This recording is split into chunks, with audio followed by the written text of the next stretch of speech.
What's up guys, I'm back. Welcome sa aking vlog ng part 3. Let's go! So yun guys, this is our second day in Japan. Sobrang aga namin umalis dito.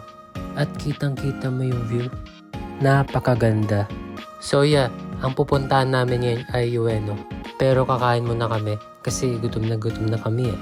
By the way guys, naglalakad na kami patungo sa Ueno City. Kasi malapit lang yung pinag-stayan namin dito eh. Tara, samahan nyo guys. Uy, outfit check. Uy, hair check. Guys, update. Malapit namin sa pupuntahan namin. Kitang-kita mo naman yung view ng city. Ang ganda, diba? Anyway guys, sa sobrang lamig dito, mga nasa 10 degrees. Pero pag sa gabi, mga nasa 2 to 4 degrees. Sa sobrang ganda ng Japan, parang gusto mo na tumira dito. Ueno pa lang to guys. Paano kaya kapag nasa Shibuya na?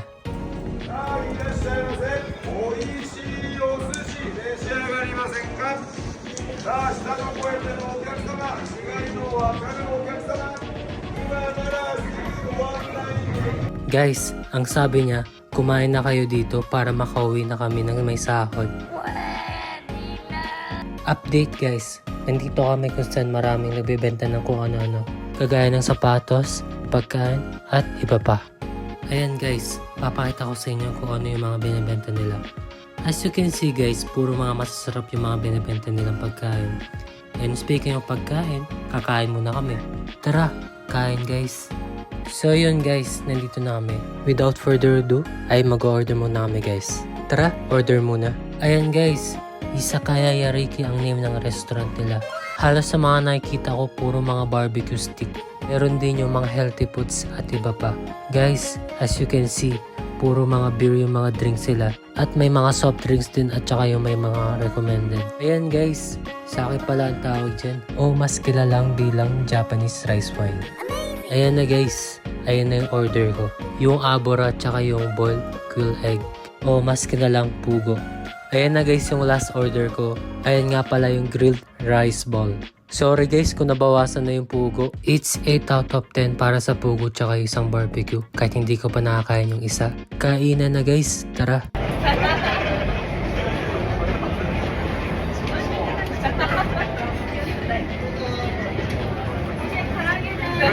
Okay, and I have a fork and spoon.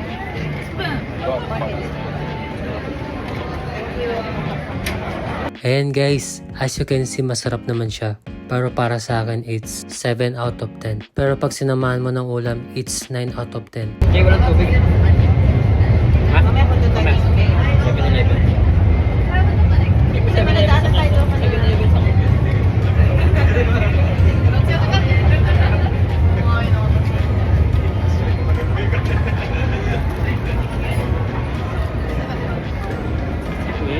As you can see guys, sobrang sarap ng in-order ni mama na chicken. Ayan nga pala yung food niya. Kinuha ko kasi ang sarap eh. Ayan guys, as you can see, sinamahan ko na ng grilled rice ball. Grabe guys, napakasarap. Halos lahat ng in-order ko napakasarap guys. Grabe. Ayan guys, pagkatapos natin kumain, iinom na tayo ng sake. Alak na naman.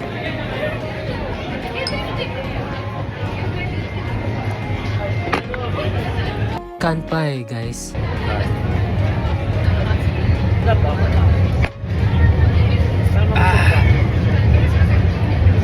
Grabe guys, ang sarap pala ng sake.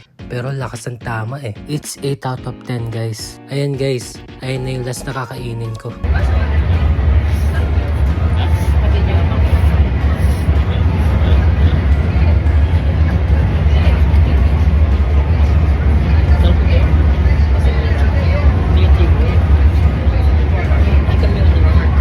Ang tawag naman dyan ay exquisite yakisoba o mas kinalang fried noodles. Para sa akin, it's 8 out of 10. And for overall is 8.5 out of 10. Update guys, kakatapos namin kumain. At abangan nyo na lang kung ano yung next na pupuntahan namin. Like and share and like for part 4.